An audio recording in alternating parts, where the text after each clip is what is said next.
here from your virtual admin expert, and welcome to Leading Behind the Scene, your weekly dose of inspiration to help equip you in business and life.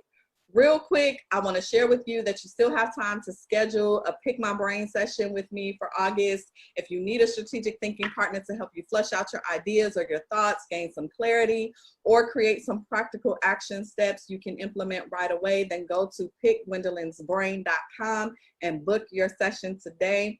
I guarantee you'll walk away with a ton of value.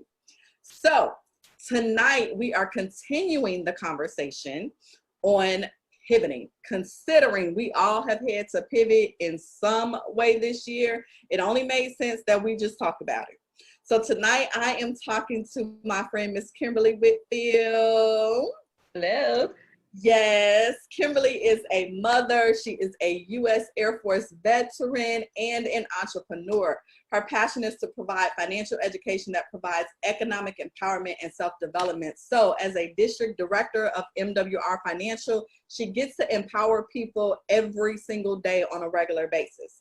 Kimberly also serves as the director of operations for a leading consultancy firm that focuses on helping government agencies improve capabilities, eliminate efficiencies, and simplify their processes across accounting, management, and technology functions. Kimberly holds a BS in management and is the author of an ebook titled The Power of P, Get Your Man Out the Gutter. It's called Pieces to Prosperity, okay? So, Kim, help me remember our first connection, because I believe, I want to say it was in a Facebook group. It was. I'm a serial entrepreneur, and one of my very first ventures of me stepping out was becoming a virtual assistant. And so we were in a group together, and it was just something about you and the things that you were providing in that group. So I was like, you know what, I'm just going to reach out to her and see what she says. And I would say that the fact that I actually did that and you responded it was meant to be, one, because the value that you provided to me as a virtual assistant starting off, and even helped me along the way into my other business ventures that I'm doing right now, you are definitely a godsend, and you know what you're doing. So. And I just loved you to pieces because I loved your energy when you reached out.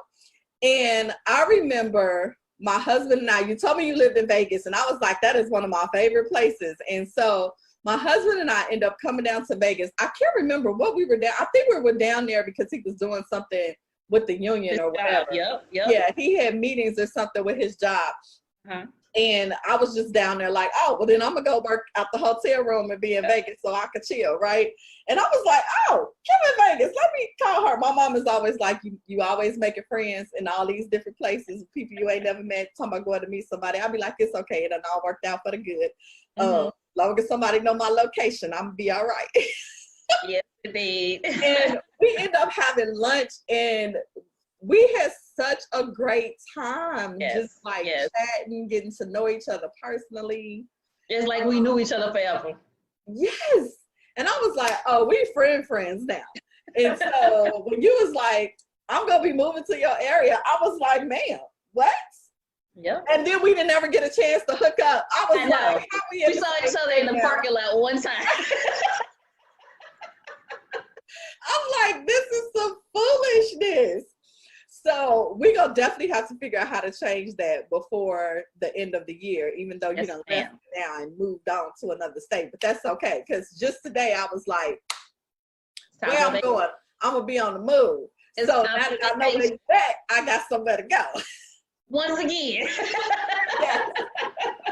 So I'm happy. I love having my friends in other states, because I'll be like, I'm going to be back. I'm going to visit. I'll be back in a week. You're welcome anytime.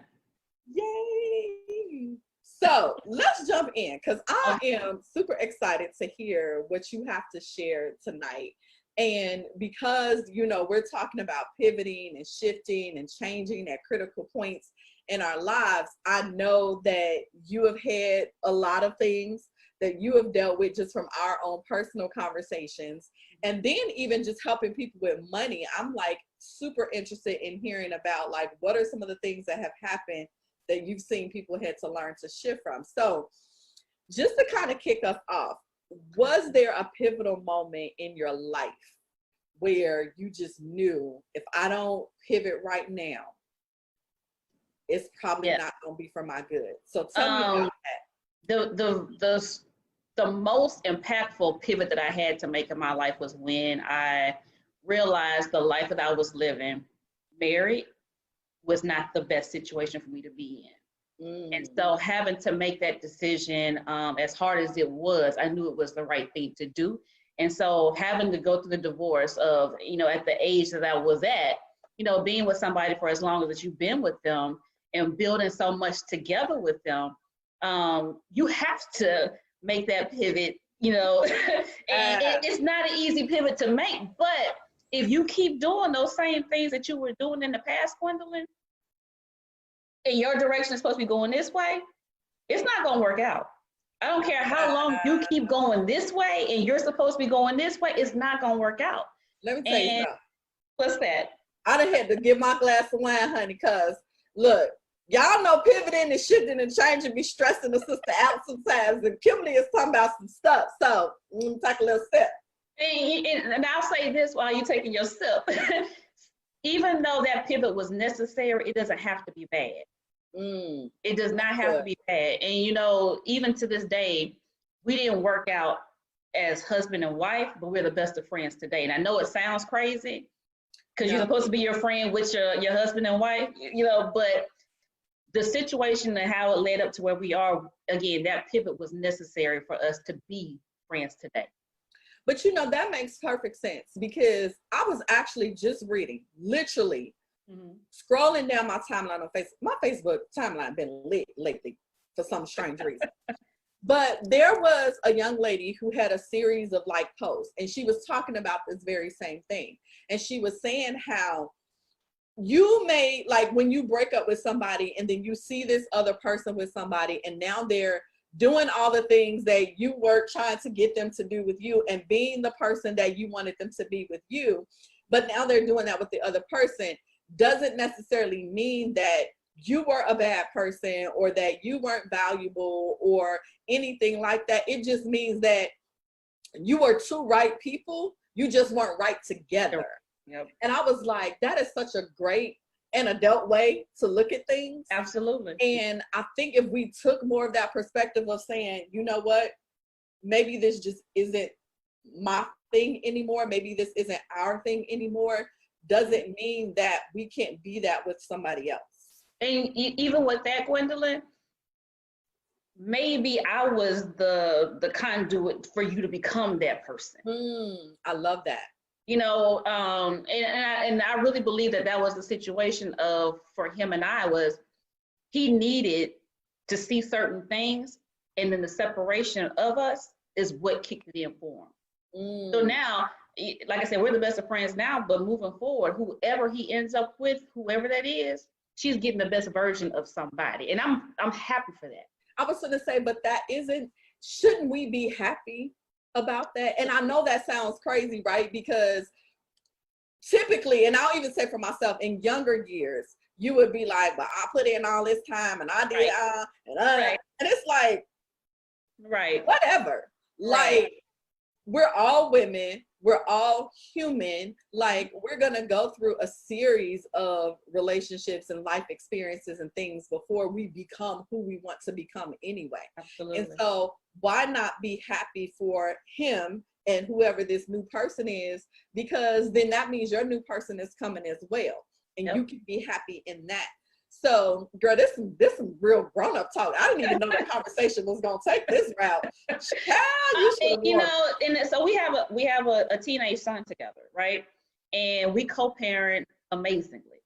So much that my teenage son lives with him because that's what he needed for him to be the man that I need him to be when he grows up.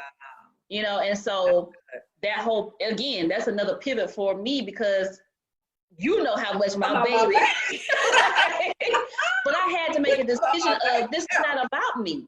It's not about me and what's best for me. It's best for everybody.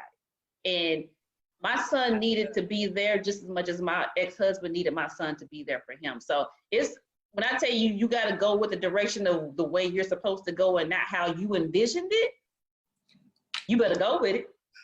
So as you saying, and 2020 has probably taught us this, that sometimes we're going to have to be okay with the fact that what we had saw in our head and what we had planned out and thought and envisioned is not necessarily what's going to happen, nor is it necessarily the best thing for us, right? Because it's the plan. If you had stuck to that vision in your head of what you wanted it to be, you probably never would have made the move that you needed to make that was the best for you and your son, actually, that turns out. I have to, and this is what made me okay with everything, that there's always a plan. It may not be my plan. So that's what I go with. There's definitely a plan. It just may not be my plan. That's true. And again, we learn how to adapt, change, shift, as painful as it may be sometimes. We figure out how to do it. So was there a time during, like, what have you seen during this pandemic as it relates to people's finances and how they have either successfully pivoted or failed to pivot? You know, this pandemic, and I just had a conversation with my friend the other day about this.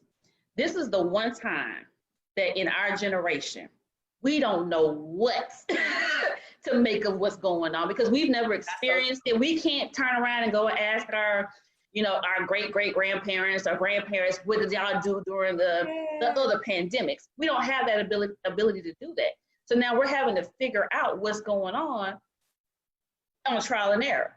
Yeah. And with how everything is played out with businesses closing, Vegas is closing, you can't even go to church anymore. Say it ain't so. I mean, really, when you got but they shut down. Yeah, they did. When you got Vegas and churches closed at the same time, it's real. It's real. I said the same thing to my husband. I'm like, when you can't get up on Sunday morning to go to the church house and you can't go to the strip to gamble, right? It's real. It's real. It's real. And yes, NFL shut down right now. Baseball, basketball, and if you think about it, college football right now, they just came out and said 2 conferences are not going to play this school system, the school year. College football is huge, and if they're not doing that with the amount of money it brings in, what makes us think that we can do the same thing that we were doing prior to this pandemic? That's good.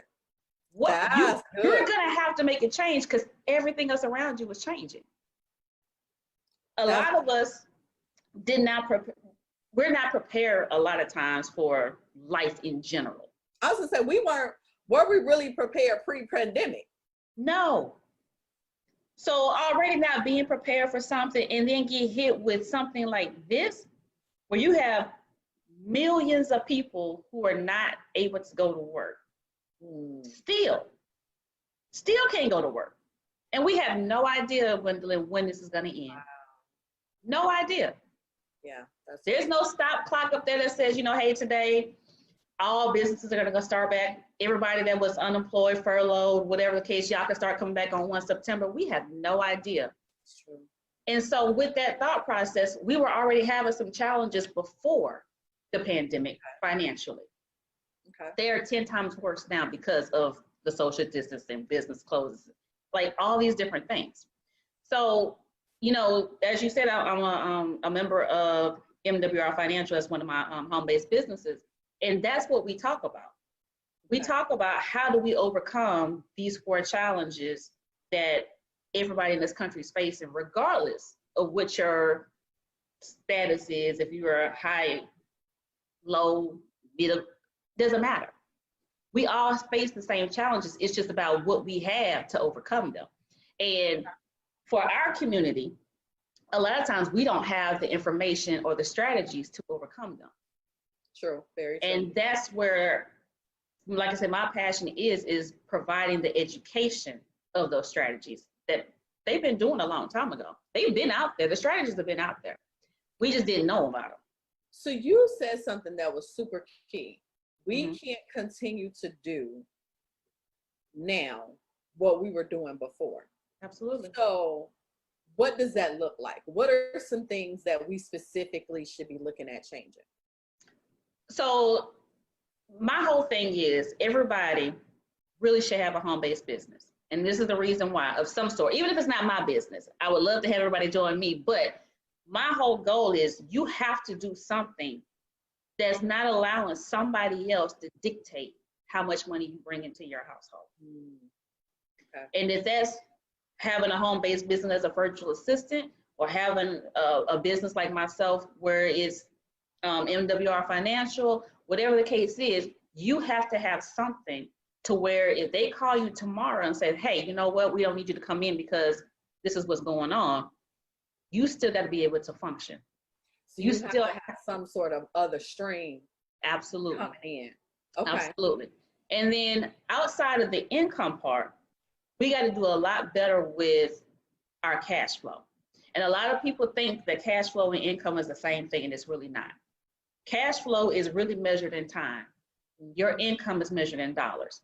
And just to help somebody else who doesn't quite get what I'm saying, if you and I, let's say you make $80,000 a year and I make $80,000 a year, but you're broke and then your expenses have exceed to, let's say, 160,000, you only have 6 months of cash flow.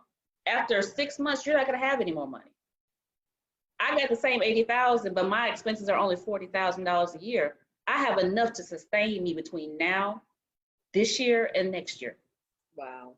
So that cash flow is what's important. People think, oh, if I make more money, that's gonna be the it. It's not the answer. You gotta expand your cash flow to make it last longer with the money that you already have. So how does a person expand their cash flow?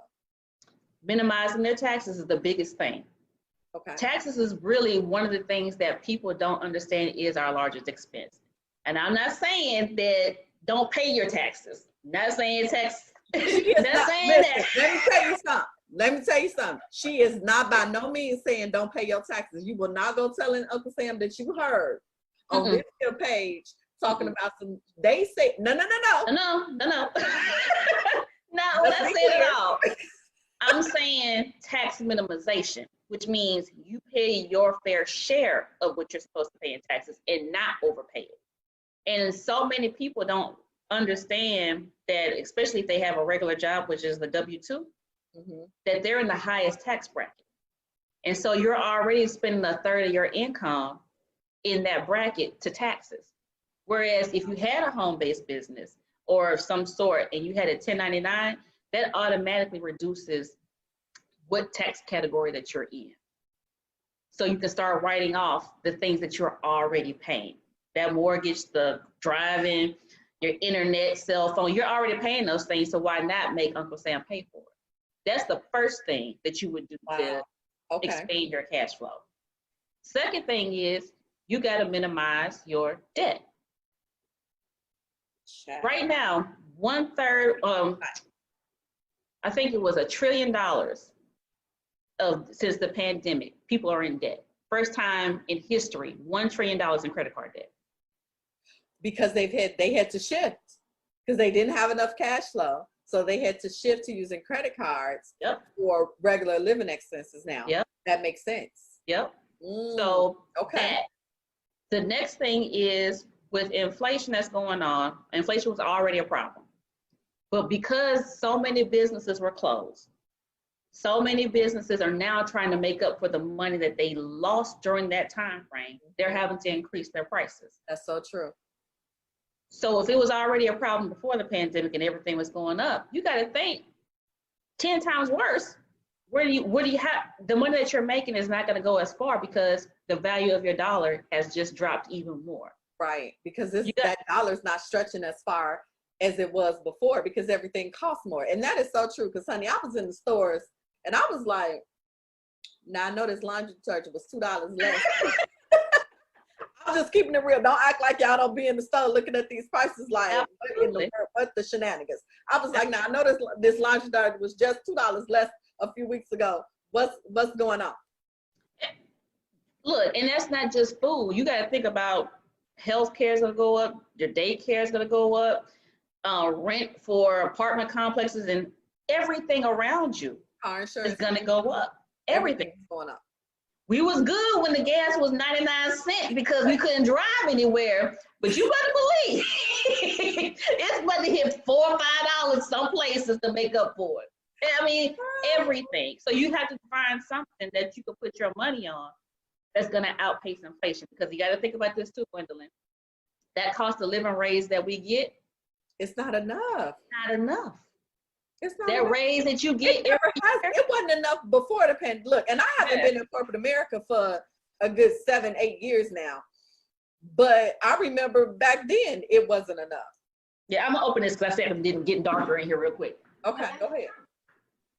So y'all, I hope y'all got y'all notepads and y'all taking some notes, because she's giving us some good stuff tonight.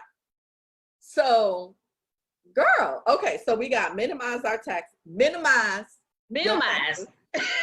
Still, notice we don't keep emphasizing minimize your taxes. Right. Increase your cash flow. Mm-hmm. Reduce your debt. Mm-hmm. What else? The last challenge that we have is big business. Now, there's two sides to this, because when we were pre-pandemic, there was something every single month that had us in the stores buying something. Every holiday. That's so true. 12 days, 12 months out of the year, there was something, right? That's so true. Not to include birthdays, anniversaries, weddings, all this other stuff. Pandemic. A lot of us don't realize, and we did what we were supposed to do. That's the crazy part about this. We did what we were supposed to do. Oh, you got to start investing, getting into 401ks, do this, do that. We did that. But those same things that we were investing in the stock market lost money because everything closed. So now you have to figure out something else other than just having your money in the stock market, because even if you make up the money that you lost during that time frame, you've lost the compound interest while it was gone. So you made up, let's say you lost $30,000. And I know people who lost $50,000, $60,000 during this time frame. And you got to think, they thought they were on the road to be able to retire this fast. Wow. $50,000, $60,000 gone, you can't retire right now. You're set back that much further because of big business. So those are the 4 challenges that we have. That is the very reason you cannot keep doing what you've been doing. You just can't. Again, if Vegas and church have to do something different, you gotta know that you have to do something as well. That's good. Woo, I hope y'all got that, because that was some good stuff. And I was gonna ask her what would be her number 1 tip, but she just gave us 4. So I'm gonna need y'all to make sure that you are looking at those things and looking at your life holistically, so that you can really figure out, where can I make these, and it can be tiny adjustments, right? Like, what are you using, or what have you been paying for just over and over again that you probably haven't even really been using, or that's not even really adding any value to your life? Like, you start to look at things differently. Because I know for me, in terms of just talking about, minimizing debt and expenses and things like that, like, I started to look holistically, what was I paying just in terms of like communication stuff? You got cell phones, you got house phone, you got cable, you got TV, which I hate paying. I'd be like, TV should be free. I don't understand why we got to pay for it, but whatever. That's another rant for another day. But looking at those things, and it was like, why am I giving this one company is getting like high 4 figures from me every year, right? Mm-hmm. Like, you start to think differently. Like, I could be putting that over into a savings or something with it, making it earn a little bit of something on itself, or keeping it in my pocket, right? For some cash flow. And so you start to look at those things. What can I do? So you have to challenge yourself to go back and think, what do I need to be doing differently now? So that's your homework. Typically, I don't give homework on these shows, but I felt like homework was in my spirit. So y'all need some homework. Look at your life. Look at your life. Yeah. And really think about, where do you need to do those things? So maybe that means you need to reach out to an accountant, or you need to reach out to somebody like Kim so that you can learn more about this whole tax thing, because taxes can be scary, right? Like, girl, let's not even talk about it, because you done got some of my SOS text messages. But I be like, yep, I have. yeah, it's tax. But we got it fixed though. We did, and we got it fixed good, because baby, I'm telling you, that tax bill, took my breath away. I was like, man, there ain't no way in the world that I should be on that much in taxes. So I'm gonna need you to look at that, because I just feel like my life is in jeopardy right now. So let me say this real quick when we talk about taxes, because this is another thing that since I do taxes, that people get excited about, and I need people to not get excited about this, is the tax refund itself. Child. You don't want the tax refund. I promise you don't, because that means you have overpaid throughout the year. Whereas that money you could have been using throughout the year to pay off that credit card debt. Mm-hmm. Because the longer that you're waiting to pay, I'll pay all my bills off at the end of the year, that interest that you paying every month keeps you in debt. Mm-hmm. So it makes sense to get your money throughout the year, pay it, and be done with it. The word refund, Gwendolyn, alone. Re means again, fund means money. It's your money that you're getting back again. I'm just saying, it's your money that you're getting again. Because you just basically gave the government a free loan, is what you did. Absolutely. I'm just saying, don't come for me, all the tax people. I'm just saying, like, that's what you did. You gave a free loan. Yep. So figure out how to minimize your tax. Figure out how to minimize what's right for you. Learn how to increase your cash flow. Look at your expenses. Where do you need to reduce them? Mm-hmm. That is good stuff. Yep. So, Kimberly. Yes. Any last words you want to say to the people? One, I again appreciate being on this platform with you, with such an amazing person. But those things, like I said, those 4 challenges are definitely something. I don't care what income level that you're at, you are being faced with that, and not having a plan to get out of it, you're going to keep having that same challenge.